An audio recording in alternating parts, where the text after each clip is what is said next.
Channel Status Theory, Episode 22. Target length, 10 to 12 minutes.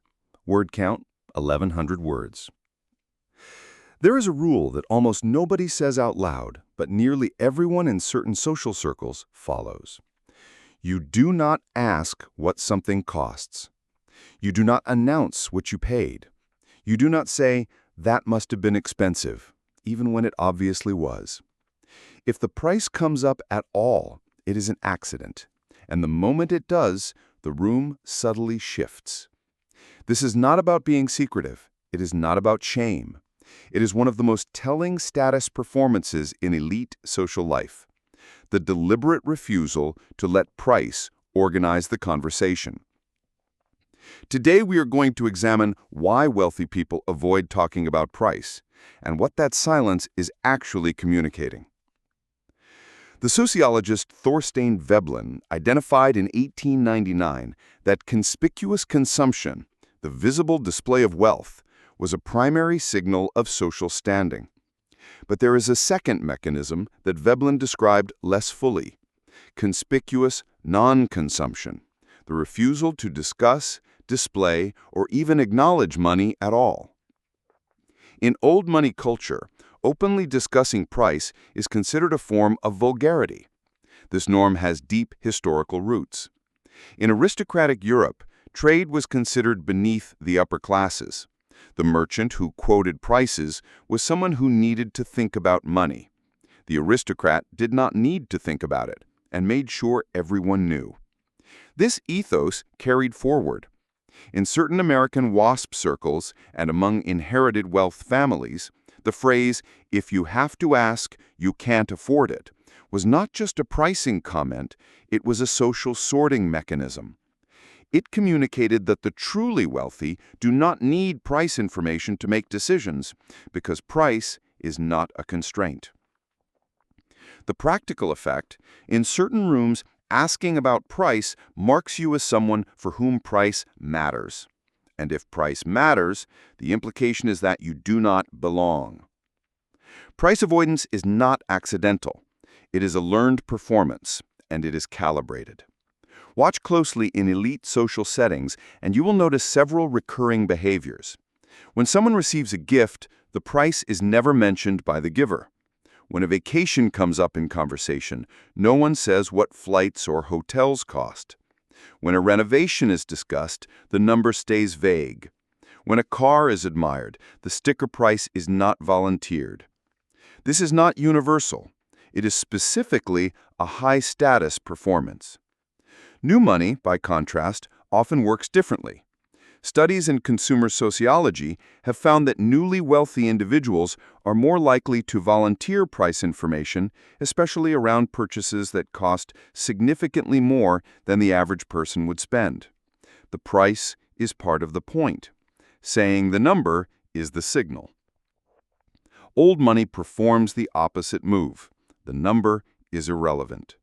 Not mentioning the cost is how you signal that you operate in a world where price is not the organizing variable. You signal that you bought something because it was right, not because it was a particular number. This mirrors a concept from Bourdieu's theory of cultural capital. The wealthy encode taste as an intrinsic quality, as if they were born with refined preference, in order to disguise the economic foundation beneath it.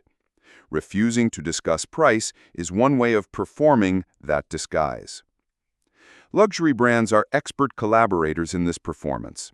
They design their environments and materials to remove price from the conversation wherever possible. In ultra-luxury retail, price tags are hidden, small, or absent entirely. In many high-end watch boutiques and jewelers, prices are presented only when a client expresses direct interest, and even then, often orally, by a sales associate rather than on a visible sticker. This framing shifts the purchase from a price transaction to a relationship interaction. Menus in top-tier hotel restaurants have historically printed items without prices on the copy given to certain guests.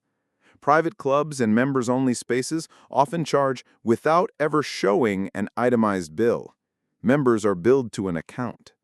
At that level, the disappearance of the transaction is the product. This design has a specific psychological effect. It transforms the act of buying into the act of choosing. And choosing based on taste, not price, is the signal the brand wants the customer to embody and project. In elite social contexts, accidentally surfacing price carries a social cost.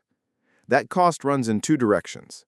First, if you mention that something was expensive, you signal that the expense registered for you. You notice price, which means price is a constraint, which means you are not as far above it as the room assumed. Second, if you mention that something was a bargain, I got this watch for a steal, this suit was on sale, you make a different but equally revealing admission that you are optimizing for value, that you operate in market terms.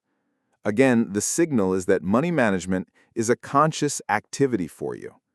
The only safe move in these social environments is to talk about the quality, the sourcing, the craft, the provenance, never the number.